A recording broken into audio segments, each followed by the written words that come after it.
नेहा लहानपणापासूनच हुशार, दिसायला गोरीपान व सुंदर होती.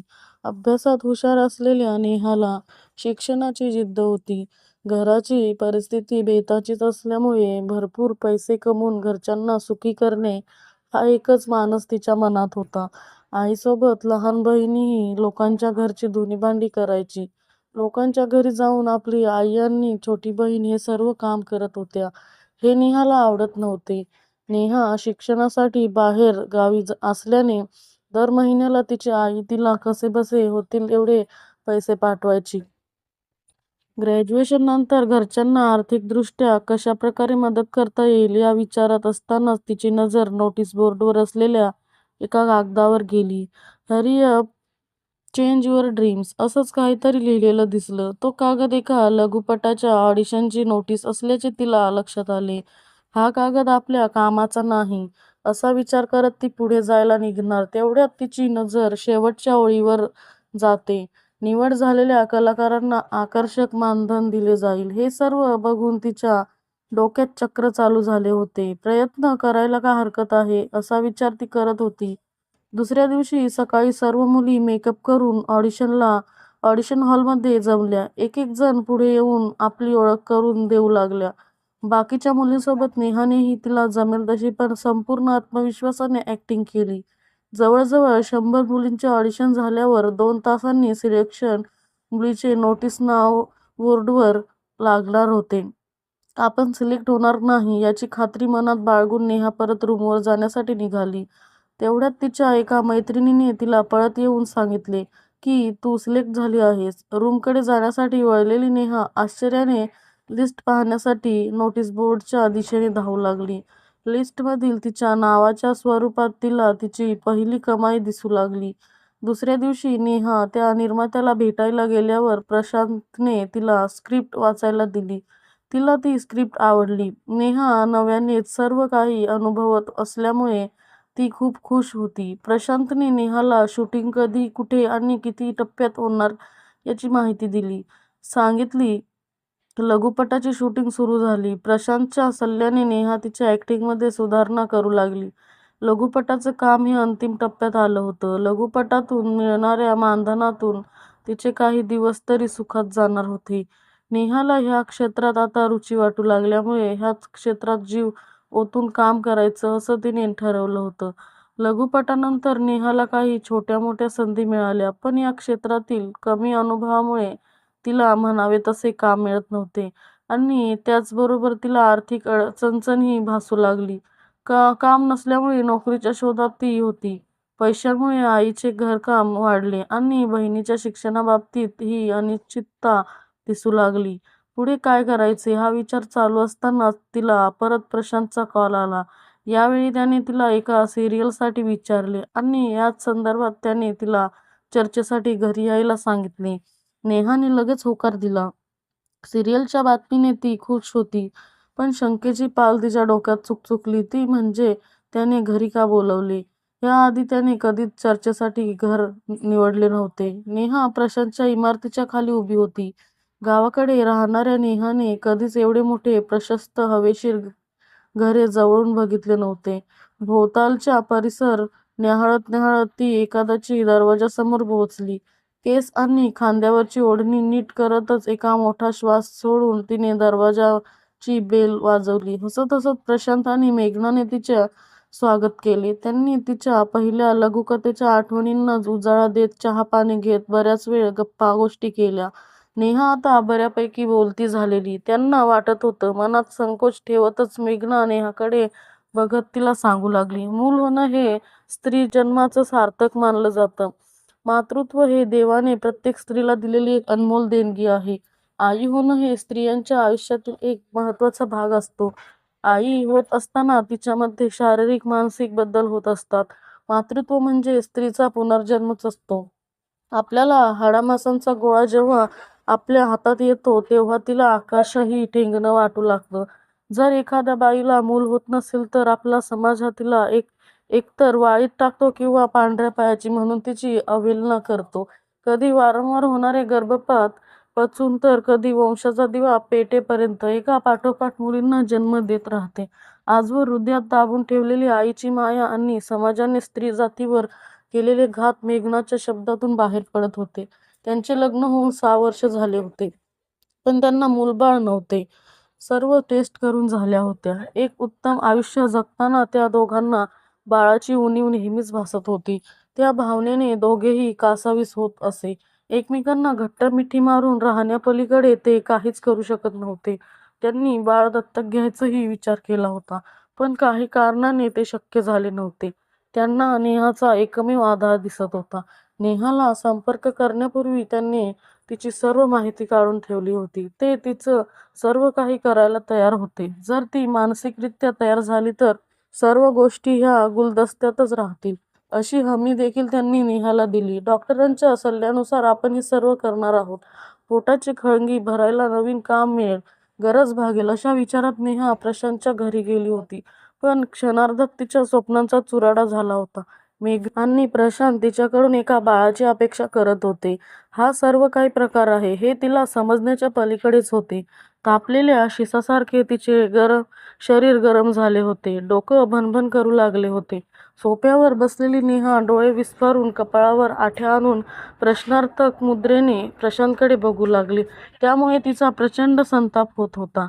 जाणाऱ्या नेहाला मेघना शांतपणे आणि धीराने बोलली की विचार करून तुझे उत्तर सांग. मेघनाकडे वळून बघण्याची तसदी देखील न घेता नेहा घराबाहेर पडली. जाणाऱ्या अपेक्षाने खिन्नपणे बघण्याशिवाय मेघना आणि प्रशांत काहीच करू शकत नव्हते.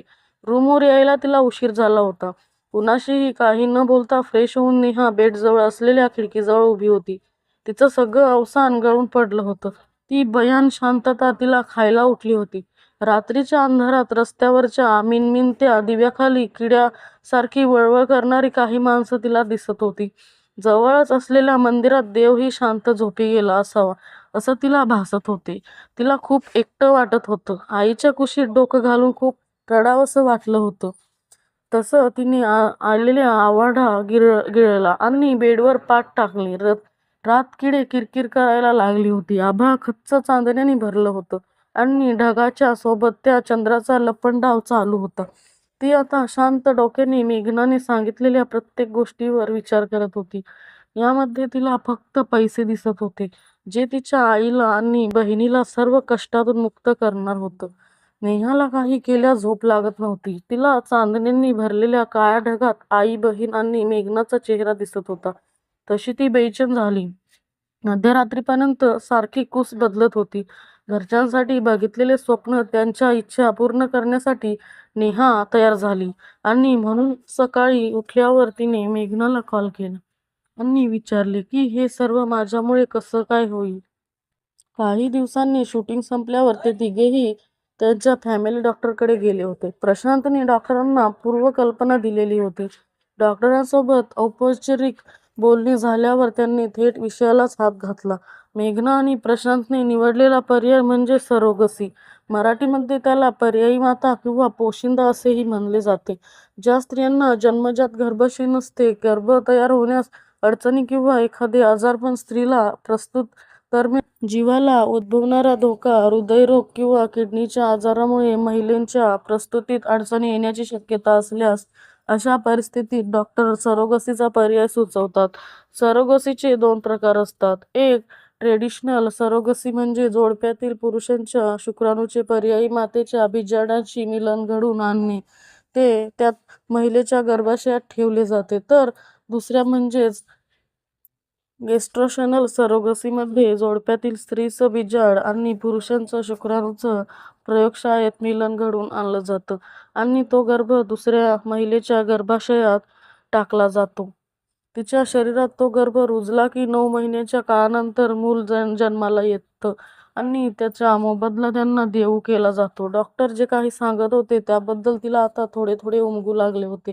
ते तिघेही आता आपल्या वाटेने निघाले. मेघना आणि प्रशांत हे आता नेहाच्या कॉलची वाट बघत होते. रूमवर आल्यावर चहा घेत ती खिडकीच्या बाहेर डोकावू लागली. डॉक्टरांचा एक एक शब्द तिला आठवत होता. हा पर्याय निवडणे तिच्यासाठी खूप अवघड होते. नेहाचे अजून लग्न झाले नव्हते. कुमारी माता हे ऐकल्यावर तिच्यासोबत कुणी लग्न करायला तयार होणे म्हणजे तिचं नशीबच उराशी मोठी स्वप्न बाळगून नेहा शहरात आली होती. व्यसनी बापाच्या कचाट्यातून आई आणि बहिणीला तिला सोडून आणायचे होते. शहरातील गमतीजमती तिला त्या दोघींसोबत बघायच्या होत्या. इज्जतीने कमवलेल्या 4 पैशातून आईसाठी तिला साडी घ्यायची होती. तिच्या मनात अपराधपणाची भावना जन्माला येत होती. त्या वेगातच तिने फोन हातात घेतला. मेघनाला कॉल करून सांगावे की मी ह्या कामासाठी तयार नाही. पण नेहाची हिंमत झाली नाही. नेहाने फोन बेडवर फेकून दिला. परिस्थितीसमोर तिला झुकावे लागणार होते. कोणत्या तरी स्त्री पुरुषाचा अंश आपल्या गर्भात 9 महिने वाढवणे ही छोटी गोष्ट नाही. एखाद्या स्त्रीला जो त्रास होईल तोच आपल्याला होईल. बाळाची कल्पना करणे, मूल कसं दिसेल आणि त्याचबरोबर शरीरामध्ये बदल होत असताना एक रोमांच उठणे, असह्य वेदनाही ती असं-तसंच सहन करत असते. ते फक्त तिच्या येणाऱ्या बाळासाठी. जन्माला आलेल्या बाळाला ती कुठे ठेवू आणि कुठे नको असं करत असते. त्याच गोड कौतुकात करण्यात ती अजिबात थकत नाही. पण नेहाच्या केसमध्ये ह्या सर्व भावनिक कल्पनांना काहीच जागा नव्हती. पर्यायी मातृत्वासाठी त्या बाईला मानसिक, शारीरिक आणि मुख्य म्हणजे सामाजिक पैलूतून जावे लागते. जास्त विचार न करता नेहाने शेवटी मेघनाला होकार कळवला. तिला हे पटत नसून देखील नेहाने आपली तयारी दर्शवली. शूटिंगच्या कामासाठी काही दिवस तरी बाहेरच असणार आहे, तर काळजी करू नको, असे तिने आईला सांगितले. एका मोठ्या चिंतेतून ती बाहेर पडली होती. घरच्यांच्या सुखासमोर तिला काहीच दिसत नव्हते. पर्यायी मातेच्या रक्ताची तपासणी, एड्स तपासणी, तिला इतर काही आजार आहेत का हे सगळं पडताळलं जातं. या शारीरिक तपासणीबरोबरच तिचं काउन्सिलिंगही होतं. ती सरोगसीसाठी शारीरिक तसंच मानसिकदृष्ट्या फिट आहे हे त्यातून स्पष्ट झाल्यावरच गर्भ सोडला जातो. आयुष्यात कधीही रुग्णालयाची पायरी नेहाने चढली नव्हती. कधी सर्दी झाली किंवा ताप आला तर घरगुती उपचारावरच ती बरी व्हायची. पण मेघनासोबत नेहाच्या रुग्णालयातील वाऱ्या सुरू झाल्या. नेहाच्या ह्या चाचण्या चालू झाल्या. इंजेक्शन देण्यासाठी डॉक्टरांनी सुई काढली तसं नेहाला घाम सुटला आणि रडायला आलं. घाबरून नेहाने मेघनाचा हात घट्ट पकडला होता. मेघना बहिणीच्या मायेने तिच्या पाठीवरून हात फिरवत होती. तिला धीर देत होती. सततच्या तपासण्या व गोळ्या घेत असताना नेहा शारीरिकरित्या दमून जायची. तेव्हा मेघना सतत तिच्या सोबत राहून तिला आधार द्यायची. नेहाने सर्व रिपोर्ट्स नॉर्मल आले होते. डॉक्टरांच्या देखरेखीखाली नेहा होती. डॉक्टरांनी ठरवलेल्या दिवशी ते तिघे रुग्णालयात दाखल झाले. फलित झालेल्या विजाचे तिचे गर्भाशयात प्रत्यारोपण केले गेले. तिची मानसिक अवस्था मेघनाला समजत होती. नेहाला वाटले तितके सोपे नव्हते. सर्व मेघना मनातून घाबरली होती. आज परत एकदा तिला नेहाला घेऊन डॉक्टरांकडे जायचे होते. ती मनोमन देवाचा धावा करत होती. गर्भ पूर्णपणे नेहाच्या गर्भाशयात रुजला की नाही हे बघण्यासाठी प्रेग्नन्सी टेस्ट करण्याची होती. नॉर्मल रिपोर्ट्स बघून मेघनाचे मोठे सुस्कारा सुटला होता. आता प्रत्येक 1.5 महिन्याच्या अंतराने सोनोग्राफी तपासण्या करण्यासाठी जाऊ लागल्या. नेहाच्या शरीराचा आकार बदलत चालला होता. तिच्या पोटात काहीतरी असल्याचा अनुभव तिला येत होता. कधी कधी मेघना नेहाच्या पोटावरून हात फिरवत बाळाचा स्पर्श अनुभवत होती. नेहाला मात्र कधी एकदा ह्या सर्वांमधून तिची मुक्तता होते असं वाटायचं. त्यानंतर काही महिन्यामध्येच तिने एका गोंडस अशा मुलीला जन्म दिला. मेघना आणि प्रशांतला जग जिंकल्यासारखं वाटू लागले. नेहाने बाळाला त्याच्या हाती सोपवले. नेहाच्या एका होकारामुळे त्याच्या आयुष्यात एक सोनेरी किरण आले होते. ठरल्याप्रमाणे त्यांनी तिला पैसे दिले. एवढे पैसे दिले की ते कमवायला तिला खूप वर्ष गेले असते.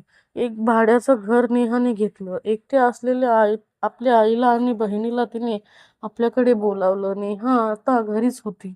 आई आणि बहिणीला शहरात बोलवून घेतल्यामुळे तिची जबाबदारी वाढलेल्या नेहा त्यामुळे तिला आता काम हवे होते. तिच्या कामात बराच खंड आल्यामुळे कामाचा ओघही कमी झालेला.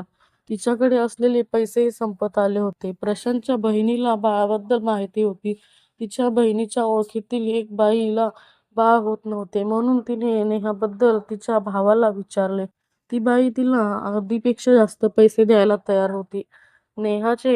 प्रशांतने नेहाला परत विचारले, तेव्हा नेहा कोणतेही आढेवेढे न घेता तयार झाली. पण त्या बाईची एक अट होती की नेहाने तिच्या घरी येऊन राहायचे. नेहाने विचार केला की पैसे मिळत आहेत तर काय हरकत आहे तिच्या घरी राहायला. परत एकदा नेहाने शूटिंगचं कारण पुढं केलं. नेहा तिचं सामान घेऊन त्या बाईकडे राहायला गेली. दिवस जात होते. नेहाला ती बाई रोज कीर्तन ऐकायला घेऊन जायची. नेहाला ते मुळीच आवडत नव्हते आणि त्याची सवय पण तिला नव्हती. तिला त्या बाईचा राग यायचा. मूड नसतानाही नेहा रोजच जाऊन बसू लागली. नेहाच्याही नकळत तिच्यात आता बदल होत होते. कीर्तनावरून आल्यावर ती पोटात असलेल्या बाळासोबत गप्पा मारू लागली. मागचा एक अनुभव असला तरी यावेळेसची प्रेग्नन्सी तिला काही तरी वेगळीच भासू लागली. यावेळी पैशांची जागा मात्र मायेने, वात्सल्याने, मातृत्वाने घेतली होती. आता तिला पैशांपेक्षा ही आई पण जास्त मोलाचं वाटू लागलं. आई होणे म्हणजे काय असते नेहाला आता मेघनाच्या शब्दाचा सूर गवसला होता.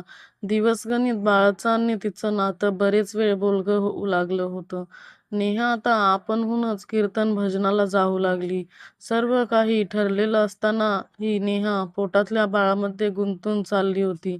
देवासमोर नेहा जेव्हाही उभी असायची तेव्हा तिच्या डोळ्यांचा कडा ओल्या होत असत. पण त्या दोघांमध्ये तिला त्या बाईची अडचण वाटत होती. बाळाशी जोडल्या गेलेल्या नात्यामुळे कधीकधी तिला वाटत होते की हे बाळ माझं आहे. मी का देऊ कुणाला? कुणाशीच काही घेणं देणं नसल्यासारखी नेहा आता वेड्यासारखी तासनतास बाळासोबत गप्पा मारायची. काही दिवसांनी एका झळझळीत सत्याला तिला सामोरे जायचे होते. या गोष्टीचा जणू तिला विसरच पडला होता. एक असे सत्य की विज्ञानाच्या युगात किंवा गेलेल्या प्रयुगामध्ये तिच्या भावनांची राखरांगोळी होणार होती. अखेरीस तो दिवस आला. नेहाने एका गुटगुटीत मुलाला जन्म दिला होता. माझं बाळ करीत करीत ती बेशुद्ध पडली होती. शुद्धीवर आल्यावर नेहाने बाळाला डोळ्यात साठवून घेतले. काळजावर दगड ठेवतच बाळाला त्या बाईच्या हाती सोपवले होते. पण त्या घरातून तिचा पाय निघत नव्हता. बाळाच्या रडण्याचा आवाज तिला कावराबावरा करून सोडत होता. त्या बाईला कळकळीची विनंती करून नेहाने तिथेच काही दिवस राहण्याची अनुमती मिळवली. बाळाला पळून घेऊन जाण्याचा तिने प्लॅन केला. पैशांची भरलेली बॅग नेहाने बाळाच्या झोपाळ्याजवळ कधीच ठेवून दिली होती आणि काळोख्या रात्री ती बाळाला घेऊन घराबाहेर पडली. काही अंतर चालत चालत आल्यावर नेहा भानावर आली. काय करत आहोत आपण? हे आज माझ्यामुळे कुणाला तर आई होण्याचं सुख मिळत आहे आणि तेच मी ओरबाडून घेण्याचा प्रयत्न करत आहे. भानावर आलेल्या नेहाने मागे वळून बघितले तर घरापासून आपण खूप लांब चालत आलो हे तिच्या लक्षात आले.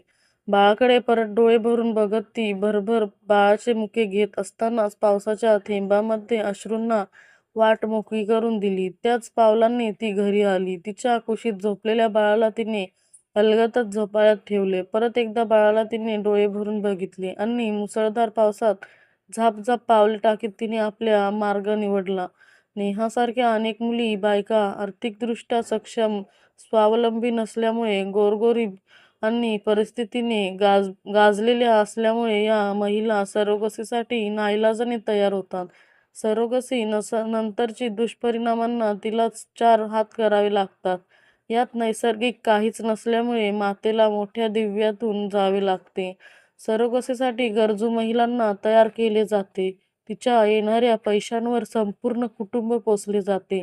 या सर्व गुंत्यामध्ये कधीकधी ती बाई त्या बाळावर आपला हक्कही दाखवू शकते. काही माता पोटातील बाळासोबत भावनिकरित्या नकळत बांधल्या जातात. अशा मातेला ते बाळ दुसऱ्यांच्या हाती सोपवताना पार यातना सामोरे जावे लागते. सरोगसी तंत्रज्ञानाचा नेमका वापर कोणी करावा याबद्दल वारंवार प्रश्न उपस्थित होत असतात. सरोगसी शब्दावरून अनेक मोठी वादळे नेहमीच सुरू असतात. श्रीमंत लोकांसाठी, ज्यांना एकल पालकत्व हवे आहे, ज्या बायकांना पैसे देऊन स्वतःच्या प्रस्तुतीच्या वेदना दुसऱ्या स्त्रीच्या माथी मारायच्या असतात किंवा आपला शारीरिक बांधा ढळू द्यायचा नसतो, अशा लोकांमुळे सरोगसीचे बाजारीकरण झाले आहे. गरीब मातेचे गर्भ भाड्याने घ्यायचे हा नियम फक्त अशा जोडप्यांना लागू होतो ज्यांना मूल होऊ शकत नाहीत. पण आता तीच गोष्ट शोक बनत चालली आहे. 1978ला स्त्रीचे बीजांड शरीराबाहेर काढून एखाद्या प्रयोगशाळेत त्याच्यावर प्रक्रिया करून मग ते त्याच किंवा दुसऱ्या स्त्रीच्या गर्भात सोडले जाते याचा शोध लागला आणि ज्यांना मूल होत नाही त्यासाठी एक पर्वणीच ठरली गेली होती. काही लोक ह्या आविष्करणाचा योग्य तसा उपयोग करीत आहेत आणि जे करत नाही त्यांच्यासाठी कायदा आहे. एखाद्या बाईला मूल होत नसेल तर दुसरी बाई म्हणजेच पोशिंदा त्या बाईला मातृत्व देऊन जाते. बुद्धीच्या बळावर मानवाने आतापर्यंत अनेक संशोधने केली आहेत आणि पुढेही चालत राहतील. कुणी एकेकाळी वाटायचं की सर्व काल्पनिक आहे आणि हे होणं शक्य नाही, पण मातृत्व किंवा आईपण ह्या काही भाड्याने घ्यायच्या गोष्टी नाहीत. मातृत्व